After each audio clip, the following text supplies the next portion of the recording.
Hello, everyone. Welcome to the Little Sis How to Research Billionaires training. My name is Ali Shah. I'm a research analyst with Little Sis based in Pittsburgh. Hey everyone, and I'm Rob Galbraith. I'm a research analyst at Little Sis based in Buffalo, New York. Thanks, Rob.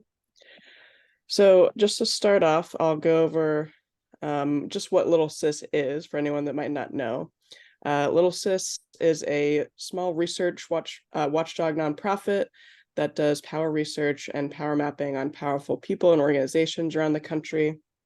Rob and I both specialize specifically in power mapping powerful corporations and people in states. And we also do public trainings and trainings like this, where we teach people how to do power research and make sure that everyone knows how to do research on powerful people in their city, state, or country.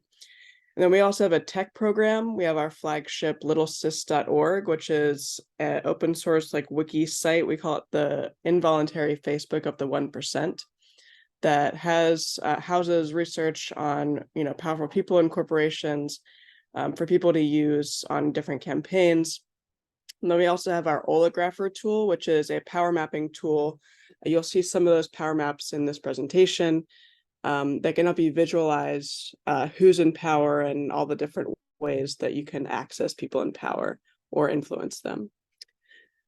So now we'll talk about our agenda for this training. So we'll start with why you would want to research billionaires to begin with, and a couple reasons why that's more important now than in the past few decades.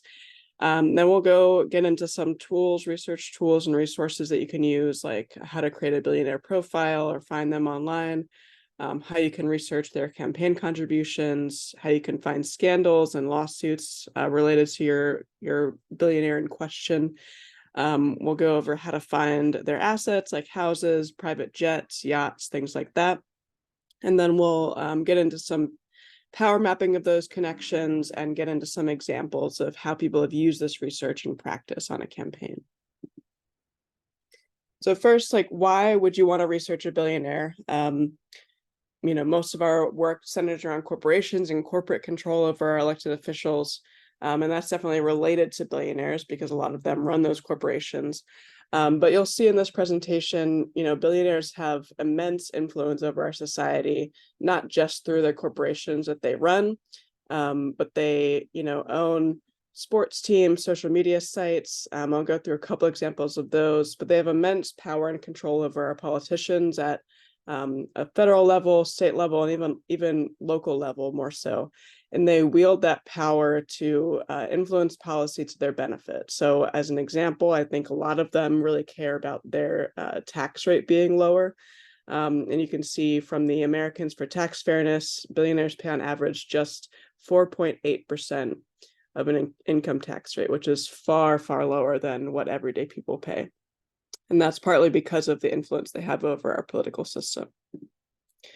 And like I mentioned, they are influential over all aspects of our lives, not just in government, even though that's a big part of their influence, but they control social media sites like Facebook and X, formerly known as Twitter, media like the Washington Post and Fox News. They own sports teams. This is just one example, but almost all sports teams are owned by billionaires in the United States and around the world. And then they also are major donors or on the boards of big cultural institutions like the Met.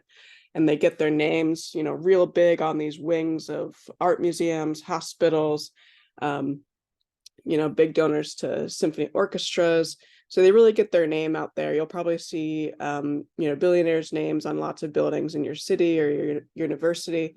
It's just one example of ways that they try to burnish their reputation by putting their name on things that look good for them. But it's really just another way for them to exert power and control. And you might be thinking, hasn't this always been an issue? And it has been. There have always been very, very wealthy people in our society. But this has really gotten worse over just the past few years. You can see this graph of billionaires in the US and the wealth of the bottom 50% of society. And you can see that billionaires actually increased their wealth by about 60% just during the pandemic. So billionaires have gotten even richer just in the past few years. and have used that wealth to influence our political system even more than they were in the past. And that you can see in this graph, also from the Americans for Tax Fairness. This is contributions to both Republicans and Democrats, their party committees and leadership PACs. And you can see it has shot up since the Citizens United decision. And this is just money to, parties, political candidates, and PACs, not including dark money that's given to C4 organizations, or all the money that's out there floating around in our political system. You can see it's really gotten dramatically worse over the past few decades. And it's not just to Republicans, it's to both parties, because oftentimes they have to donate to both parties in order to have that sort of influence that they have. When both parties are, split in power in different states, it means that billionaires have to be careful to donate to both parties. And just to give you some context for how much $1 billion really is, I think it's hard for a lot of people to wrap their heads around what $1 billion actually looks like, because it's an amount of money that a lot of people, average Americans, will never ever see in their lifetime. And even though it's off by one letter, it's a lot different than $1 million. So this is just a visual representation of what $1 million is, this one little dollar sign. People hope to reach this point in their lifetime to be able to retire comfortably. A lot of people will never reach this, but this is like the goal, I think, for wealth in America, to be able to, retire comfortably. And comparatively, this is what $1 billion looks like. It's just an immense amount of wealth that a lot of people can't wrap their heads around. And a lot of these billionaires have hundreds of billions of dollars, tens of billions of dollars. So we're talking about, an amount of wealth that average people could not fathom, and an amount of wealth that people really can't spend over their lifetime. And just as another example, let's take Elon Musk. The last time I looked at the Forbes list, he was worth $225 billion. And I think in our culture, it's oftentimes said, they worked hard for that money. But it doesn't really come from work that he's been doing over his life. If a minimum wage worker wanted to make $225 billion, it would take them 15 million years. This is before humans were walking the earth, before fire was invented. So he's not earning this money through hard work. This is all money that's extracted out of the stock market, out of our economy, through investments. It's important, and we'll get into how to research a billionaire's investments, how they're building their wealth. But this is an example of how Elon Musk's wealth is not coming from his salary at Tesla or Twitter. It's coming from his massive amount of investments in these different companies that spread over, lots of other assets. And this is important also because this is one reason why they pay lower taxes than the average Americans. They don't pay as many taxes on investment holdings, money that they take out of investments, as people do in income taxes. So again, this is not money that is being worked for necessarily. This is money that's being extracted from the economy, from largely Black and brown communities in the United States and across the world, and being handed over to these billionaires in the form of dividends and shares that they own in these different assets. So let's get into some resources and tools, and I'm going to start with, and just so you know, we'll kind of go over our outline of how you research a powerful person. A lot of it will be related to especially wealthy people, but you could really do this for any person. Look at their social relationships, their investments, where they went to school, what positions they've had at different companies, whether it's on the board or as an employee. Look at like nonprofit board positions they have, their political contributions, philanthropy contributions. So while this is, tailored to billionaires and researching billionaires, you could really, use a lot of these tools for anyone.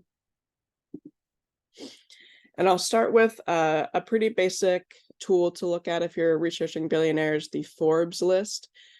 Forbes has so many great resources. It's the first place I go when I want to research a billionaire. So they have, of course, an annual report that they put out, the richest people by year.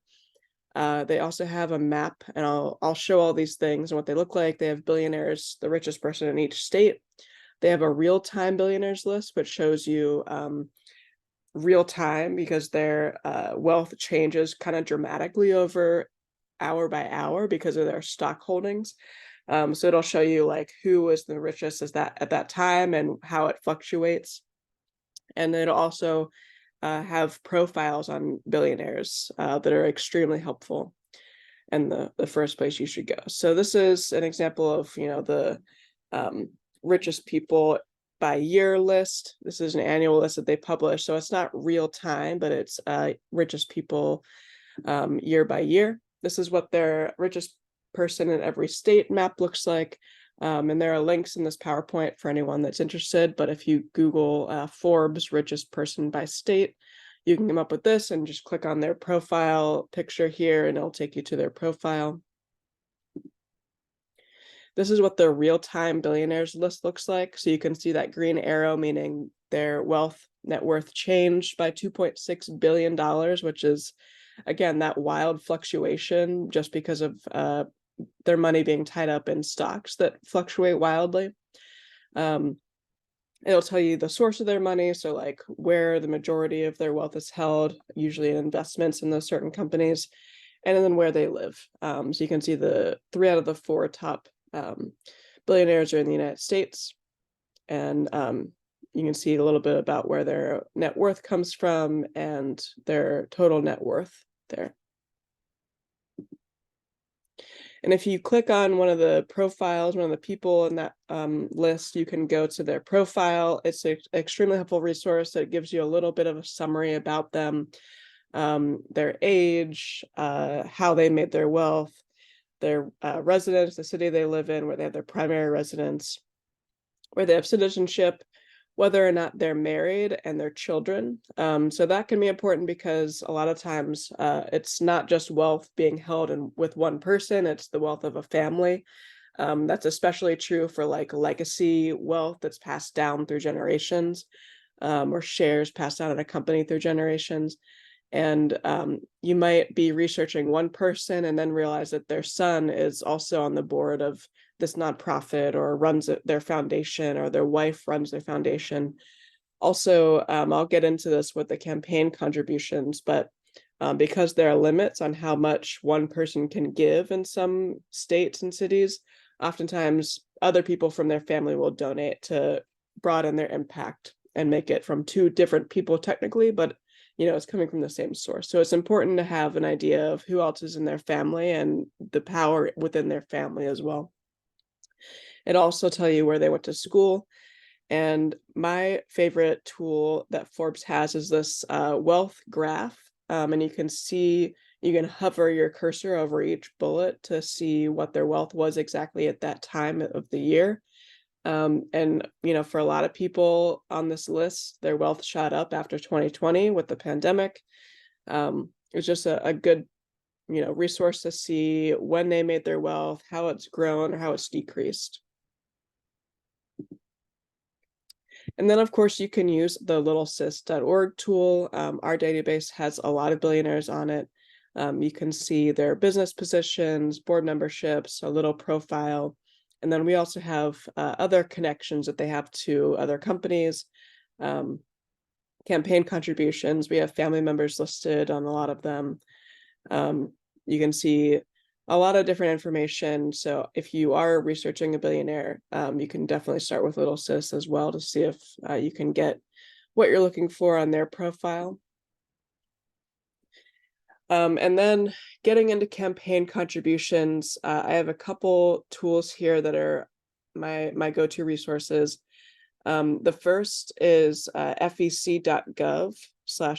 This is the Federal Election Commission's website. It's actually pretty easy to use for a government website, and great to use for individuals. So if you are interested in someone in particular, you can search their name. If you go to individual search in the fec.gov/data. And like I mentioned, you can also make sure you search their spouse's name or their children's names and find a lot of what you're looking for there. That's federal level contributions. You can also go to opensecrets.org, and I'm actually going to click on this link to take you to a page that I find helpful. So if you go to Open Secrets and you look at elections and fundraising data and elections overview, you can go down under donors to who are the biggest donors. And this gives you a really helpful list in case you're wondering, like, who would I start researching? Who has the biggest influence in, government? This is, of course, on a federal level, but you can search by cycle, election cycle, and by type of contributions. So we're just going to go all federal contributions. And then you can see who the biggest donors are on the federal level and who they give to which party. So you can see George Soros to Democrats, Richard Uihlein from Illinois, also very influential in Wisconsin, gives to Republicans. Pretty much everyone on this list is a billionaire. So you don't really have to dig too deep to find out that billionaires give the most on average in our federal elections. But it's a really helpful resource if you're just looking for your go-to billionaires that have the most influence over our government.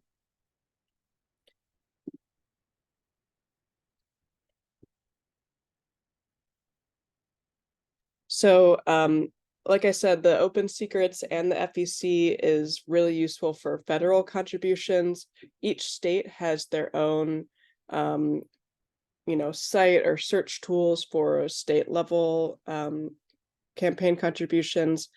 Some sites that can be useful if you don't want to go to the state search function, which can sometimes be tricky to use depending on the state that you're in. You can also look at sites like followthemoney.org, which has state level contributions, and Transparency USA, which is a great tool. Unfortunately, it doesn't cover all states, but you can go there and see if your state is covered. And they have a great, easy to use search tool for people you're looking for in your state. And then a lot of billionaires, get a lot of news coverage for their contributions on a city and state level, especially if they're giving, hundreds of thousands of dollars in a small race that doesn't typically require that much money. So if you're looking for a billionaire in your state, you can also just Google their name in quotations and then campaign contribution or campaign finance or any other search term related to that. Just do that right in Google, and you can oftentimes find news coverage of their campaign contributions if it's large enough to be covered. That's especially helpful for local contributions. Sometimes cities and counties can be hard to look up campaign contributions, although they are usually required to. The search functions can sometimes be hard to use. So it's also a good tool to just go to Google and work backwards from there. And with that, I believe I'm going to turn it over to Rob. And I'll let you share your screen now, Rob. Great. Thanks, Allie. Give me one moment here to share. Hold on.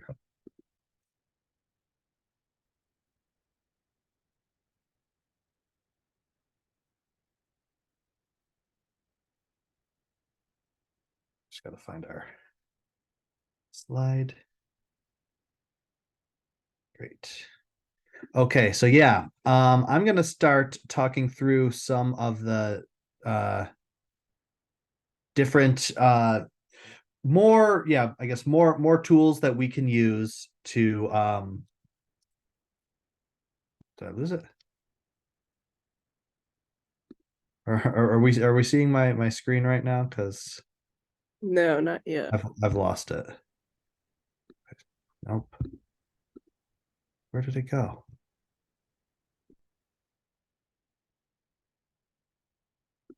Okay, I'm sorry about that.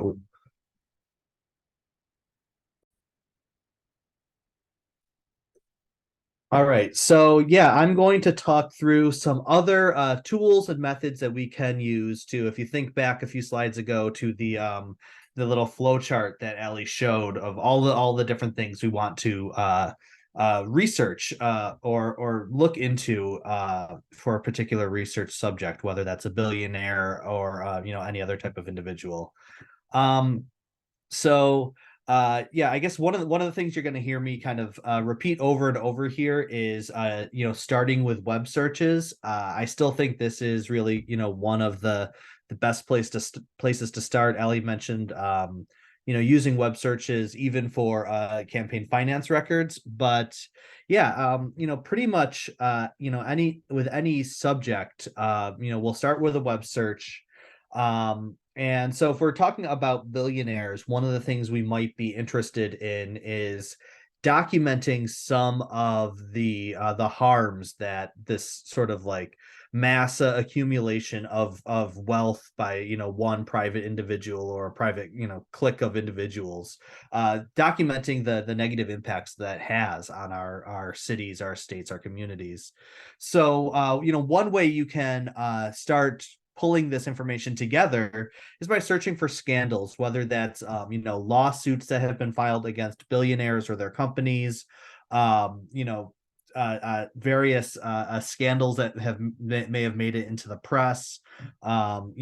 Things like layoffs or bankruptcies when billionaires, especially in the finance sector, will buy up a company and then loot all of its assets and shut the thing down in order to enrich themselves. So one great place you can start here is using these web searches and search for the names of a billionaire or a billionaire's company, and pair those with terms like lawsuit, scandal, layoffs, things like that. And that will help you find and mine from news stories, uh um you know I guess documented harms that billionaire has been involved with, or that is tied to that billionaire or their companies. Another really great tool that's out there is called the Violation Tracker, and that's been put out by a group called Good Jobs First. And you can search companies' names there and find state and federal violations, and they track basically any kind of violation a company may have been cited for, whether that is violating labor standards, occupational safety requirements, environmental harms, or any sort of regulatory violation that a billionaire's company has been implicated in by state or federal regulators. You can find these all together in one place using this violation tracker, and that's a really great way to sort of quickly compile records. And the nice thing about this tool is that they'll tell you exactly where you can find the primary sources for this, the notices of violations, as well as like any fines or penalties that may have been imposed on the billionaire or their companies. So I think that's pairing that with these web searches, which are going to be sort of generally applicable across any area you want to research around a billionaire. That's a really great place to start kind of putting together evidence of the harms from billionaire wealth accumulation, in a way that you can cite to either primary or secondary sources. So the next area is a pretty big area, and I'm going to talk about researching a few different types of things here. But generally, this is we're talking about researching billionaire assets, and thinking again back of a few slides back when Ellie showed uh, how Elon Musk's wealth breaks down between corporate stocks, sort of cash, which is that's like his bank accounts, i.e., or for example, like just the way most people hold have their money in bank accounts, savings accounts, or checking accounts, things like that. And then this sort of like nebulous category of other assets. This can be somewhat difficult to research, and I think what I want to stress here is that the various tools and methods I'm going to show, are not going to work perfectly for every billionaire. When you start to talk about people sort of reaching those echelons of wealth, some billionaires tend to be, really, really secretive and private about about how much money they have, and and will go to great lengths to try to make it hard to know about this.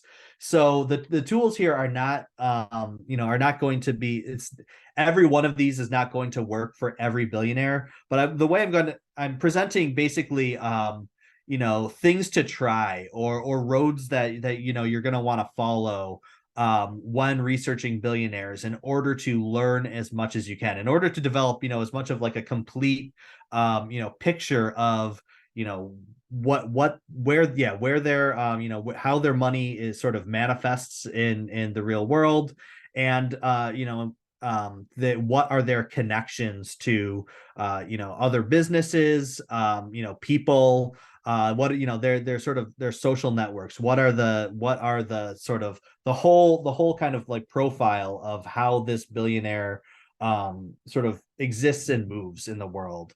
So you know I'm freezing up for a second, thinking about where I want to go next. Yeah, but basically, by finding the sort of real estate assets, the yachts, the private jets, as well as sort of like stocks and other corporate securities, we can develop a pretty decent picture of where billionaires' wealth is tied up, as well as start to learn about things about like what are their communities, and what are their what are the things that are sort of important to them. So first, I'm going to talk about researching billionaire real estate, and like I said before, the first place we're going to start here is with a web search. And I don't think I mentioned this in the last time I was talking about web searching, but putting phrases in quotes that you are doing web searches on is a really great way to sort of narrow down the results that you're going to get, and make them more specific to what you're actually trying to research. So if you are researching a billionaire's various real estate holdings, because real estate is a great place to store wealth. If you can buy a condo with cash without even moving into it, you can be pretty assured that it is going to appreciate in value. And so it's a great thing if you have money laying around. You can basically transform that cash into a condo, that when you suddenly need to draw on cash later on, you can sell that piece of real estate off and liquidate it, and then have that money, and then also kind of make your money sort of hard to follow and hard to pin down.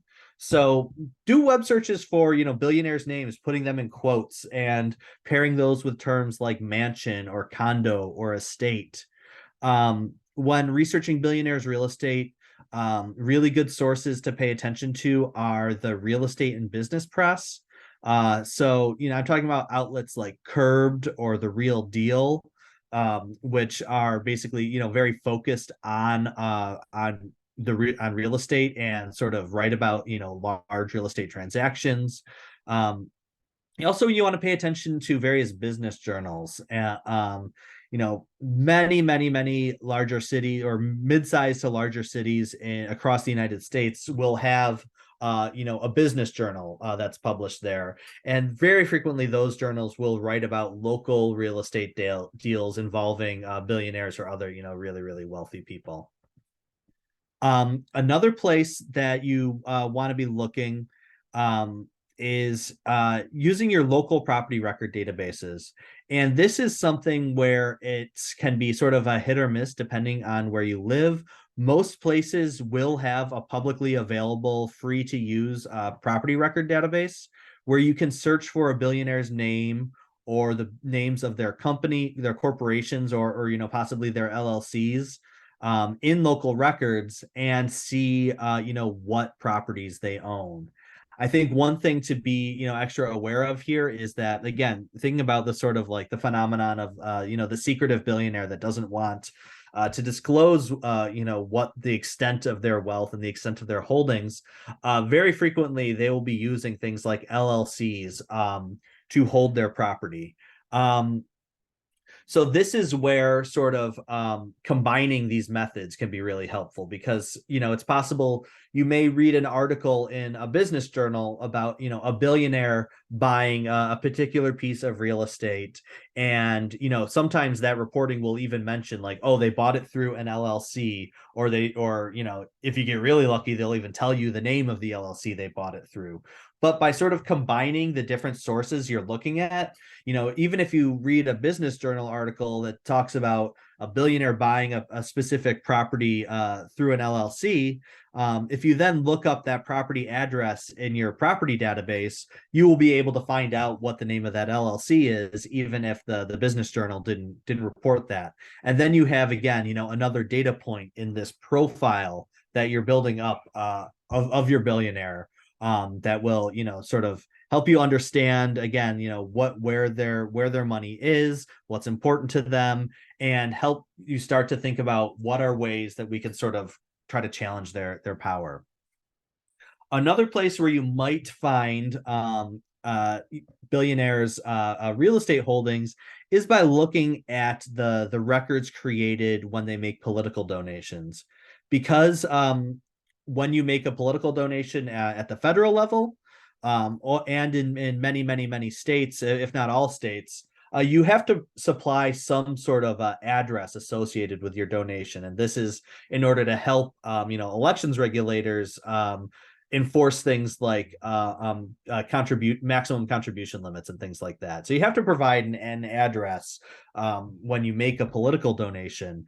And sometimes you can, by searching for those addresses in again, in your real estate database, in whatever web search engine you like to use best, you can then trace that address back to a specific real estate asset that is either owned or used by that billionaire.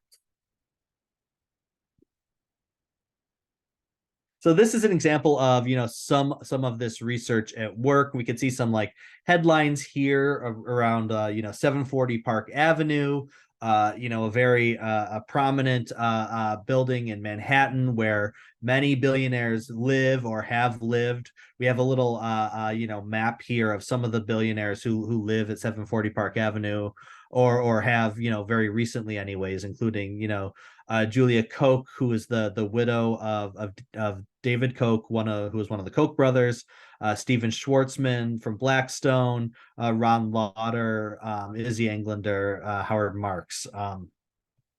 We also have like another example here of some media reporting about billionaire real estate assets, talking about Ken Griffin, and his the largest estate in Palm Beach, which is a favorite billionaire place to live, a $450 million estate. So this is the type of information that you can find using those methods I was just talking about. Next up, we're going to talk about planes and yachts. Again, this is something where you definitely start with a web search. Use your billionaire name in quotes and search for terms like jet, yacht, Gulfstream, Bombardier, things like that. The brand names of the manufacturers of these sort of luxury transportation items, and sort of flashy baubles that billionaires love to buy and kind of show off. And that showing off thing is important, because sort of the flip side of the secretive billionaire who wants to hide their wealth phenomenon is that a lot of billionaires like to flaunt their wealth, or some portions of their wealth. And so as a result of that, there are entire websites and news outlets there devoted to billionaire sort of like luxury things. Like there's a website called Super Yacht Fan that reports on when billionaires or multimillionaires are buying or commissioning the construction of some new yachts.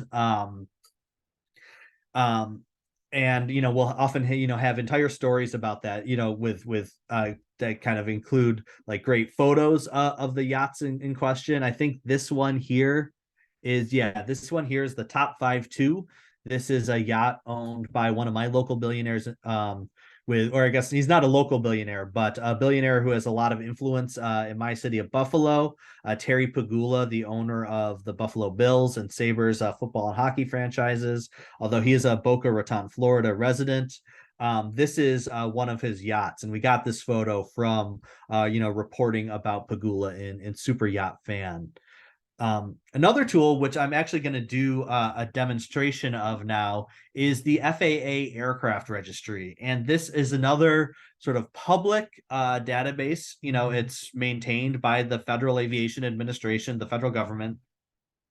And this includes the sort of the name and model of airplanes, as well as their tail numbers, which is the sort of like unique number. You can see it on this photo here. It's sort of printed on the fuselage of the or the jet engine there of that airplane. These are every airplane in the U.S., every helicopter, they have these sort of unique tail numbers. And if you know either the tail number or the name of the owner of an aircraft, you can search for those in the FAA registry and find information about what kind of aircraft that is. So I'm going to click this link now and just do an example here. I do want to make sure that that it's sharing the right thing. Allie, can we see the FAA search here? Yeah. Great, thank you. So what I'm going to search here, and I'm going to kind of cheat here because I did in preparing for this, make sure I could find why I wanted to give an example of one that we can find. I'm going to type in the last name Frist here to look for aircraft owned by a billionaire family, Bill and Thomas Frist, etc. And so I just searched in the name field. I searched Frist, and this sorts by the N number, or the tail number of the aircraft. And we can see here that there's a the tail number 508BM. It's a Cirrus Design Corp SR-22T aircraft owned by Thomas F. Frist, who is I believe nephew of Bill Frist, who is former senator, chair of Hospital Corporation of America. And you can see here we have lots of information about this aircraft, including the manufacturer, the type of aircraft it is, the model number, as well as the owner here and an address associated with that owner. Going back to our slide deck. So again, this can be a way to again sort of start listing out billionaire assets. The next step I might do after that is maybe I would Google the name of or the name and model number of that aircraft, or the manufacturer and model, I'm sorry, of that aircraft, to find out how much one of those costs. And then that's that can be we can then sort of, again, it's about building out this set of information about the billionaires that we're interested in.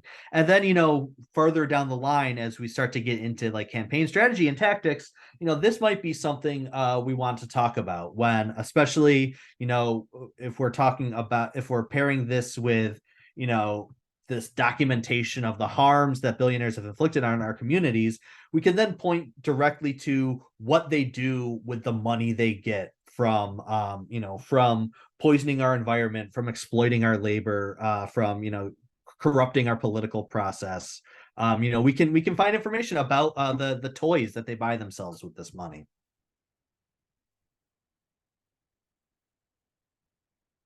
Next step here is looking into stock ownership. Again, I'm going to call back to that slide that Allie showed, showing how all of Elon Musk's wealth is sort of distributed.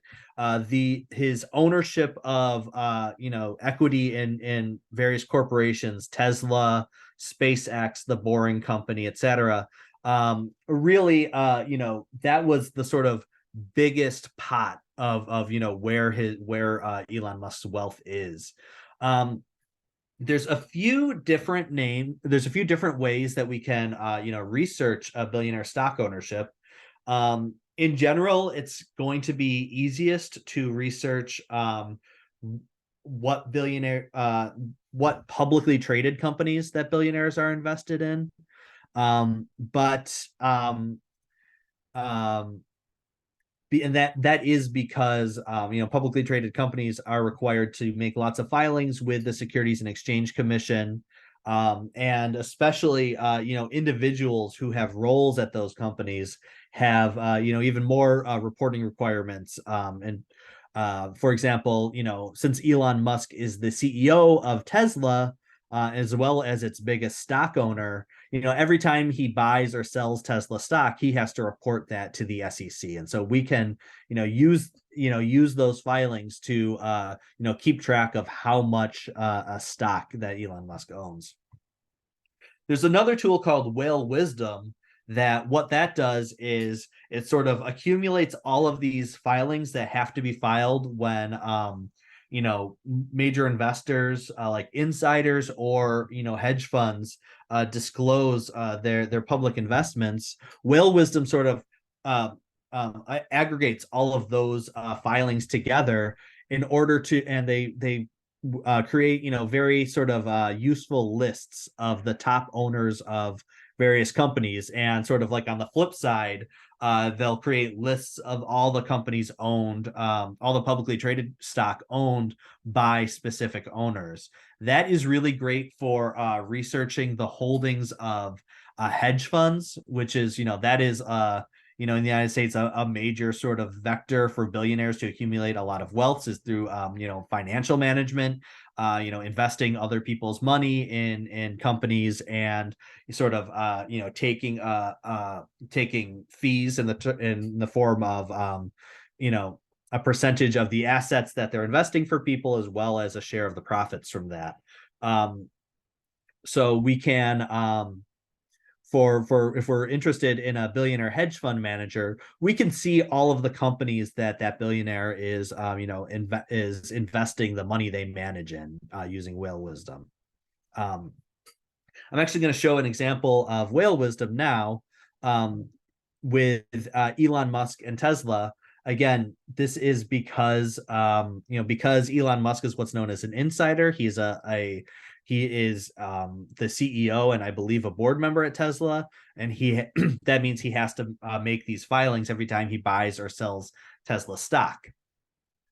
So this is a pretty simple to use interface. I'm going up to the search bar here. I'm searching for Tesla, and I'll click stock Tesla Inc. This shows some selected financial information derived from Tesla's SEC filings, sort of a description of what they do, the CEO, website, number of employees, etc. What we're interested in for the purpose of this kind of asset research is this section, funds holding Tesla via 13F filings. So those 13F filings, those are the ones that hedge funds and other institutional investors have to file. So I'm going to click I'm going to sort this by the percentage of ownership, in order to find. I'm clicking it twice in order to sort it descending, and this shows us if I can get rid of this ad, this shows us the top owner of Tesla stock is Elon Musk. He owns more than 715 million shares, which makes up 22.8% of all Tesla stock. So he owns just a little bit less than 1/4 of all Tesla stock. And and it says the source date and the date reported, as well as like what filing this this is from. This means we can see that it's from a 13G filing, which means if we go back into the Edgar database, we can look up Elon Musk there and find the filing that this is from, and sort of trace that back to a primary source. As you can see here, we can see some of the other investors that are invested in Tesla. We got big asset managers here, as well as a hedge fund owned by another billionaire that I know Ali is very, very familiar with, Susquehanna International Group, that's controlled by billionaire Jeff Yass. So again, that is, I didn't mean to do that. That is one way that we can start to research, the stocks that are owned by billionaires. And again, I want to flag that this is, primarily going to be useful for billionaires' investments in publicly traded companies. There is another service called PitchBook. Pardon me. PitchBook is a paid database that is fairly expensive to access, but you can do very similar research for billionaire controlled private equity firms that invest in companies that, rather than being traded at the stock market, are sort of privately held and privately traded that way. PitchBook combines data from a lot of sources on private equity investments, and it can be really useful if the billionaire that you are researching is has made their money from private equity asset management. Next thing I'm going to talk about is researching billionaire social networks.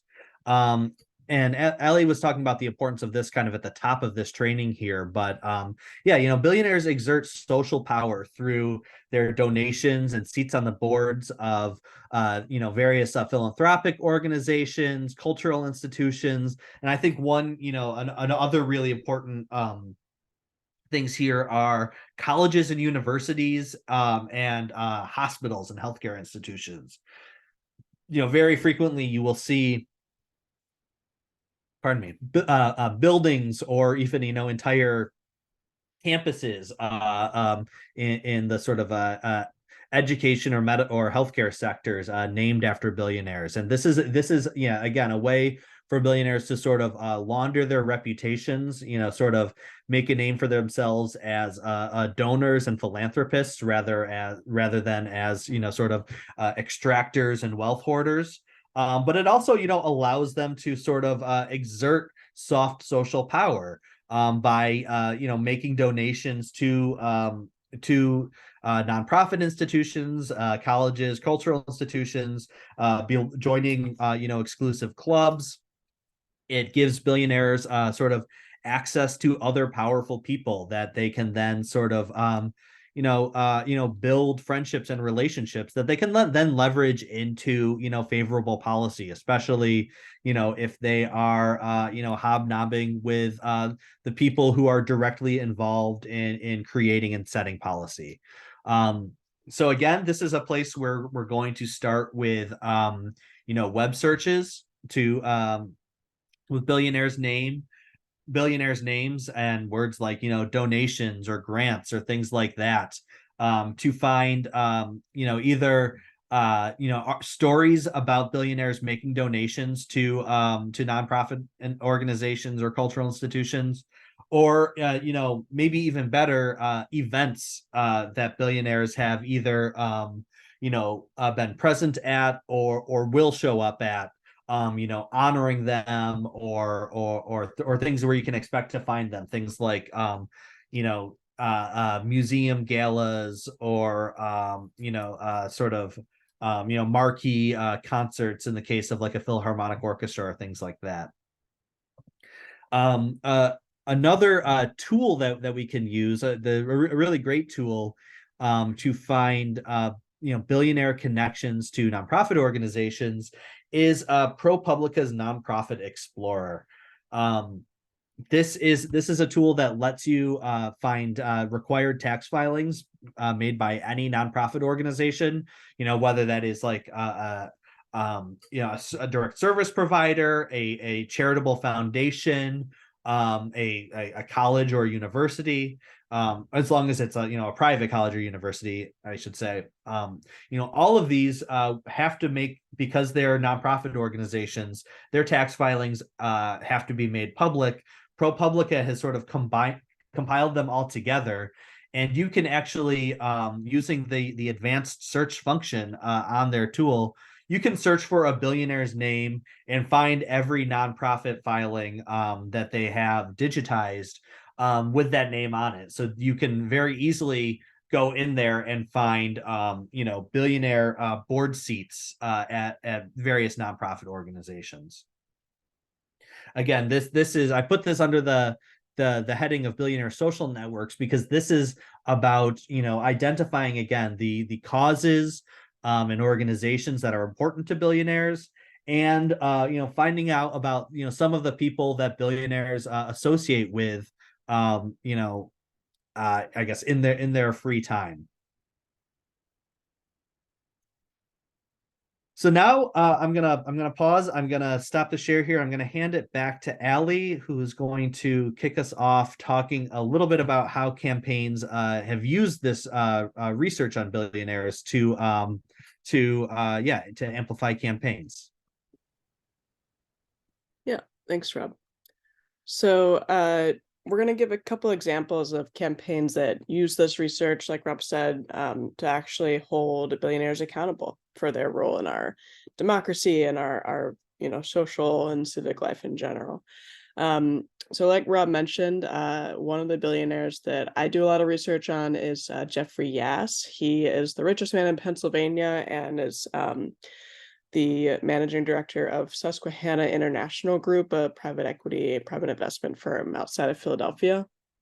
And he has quickly become not only much richer after the pandemic, because he was an early investor in TikTok and made about $15 billion off of that, but he's been using that money to become one of the largest donors in Pennsylvania, and honestly, one of the largest right-wing donors in the country now.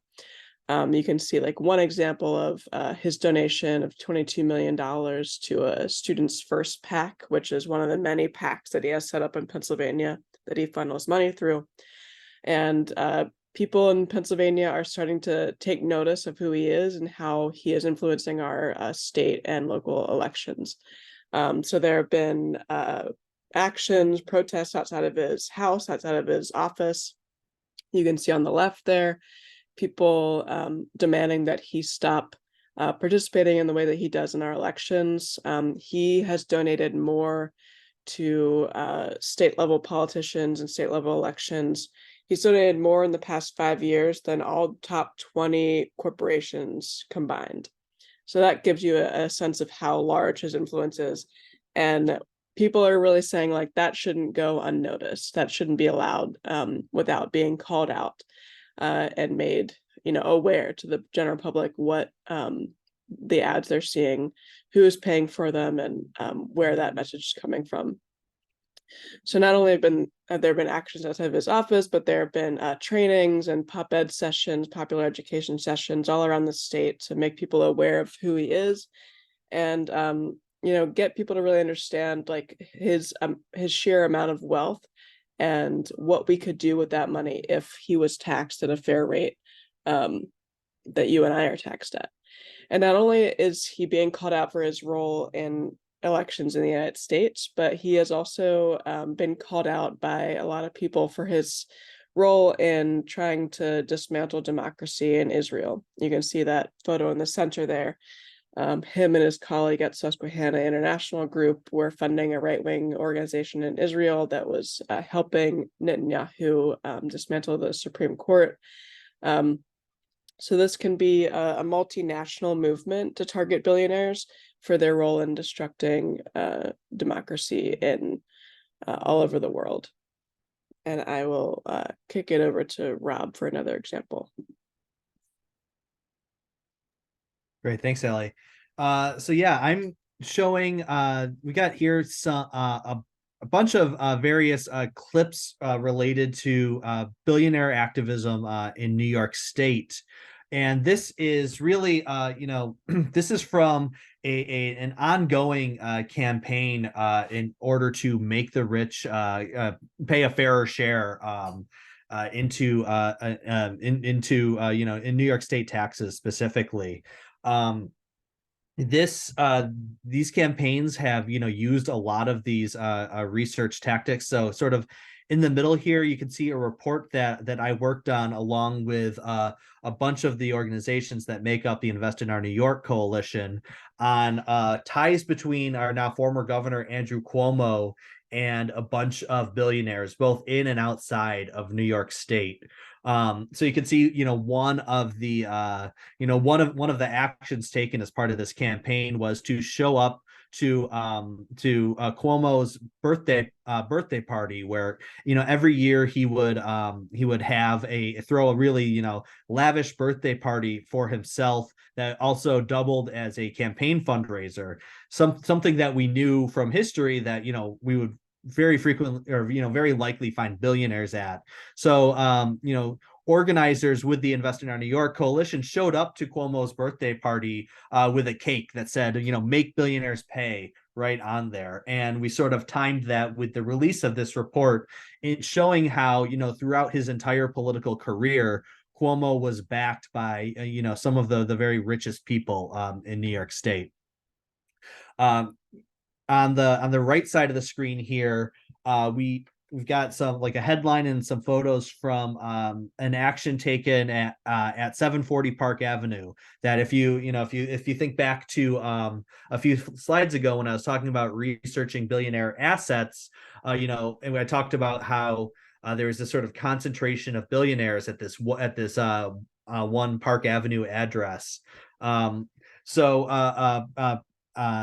again, activists with the Invest in Our New York coalition, this time talking about the impact of billionaire wealth hoarding on climate change, showed up directly, outside this billionaire, apartment and condo building, with carrying this tax the rich message, directly to billionaires' front doors.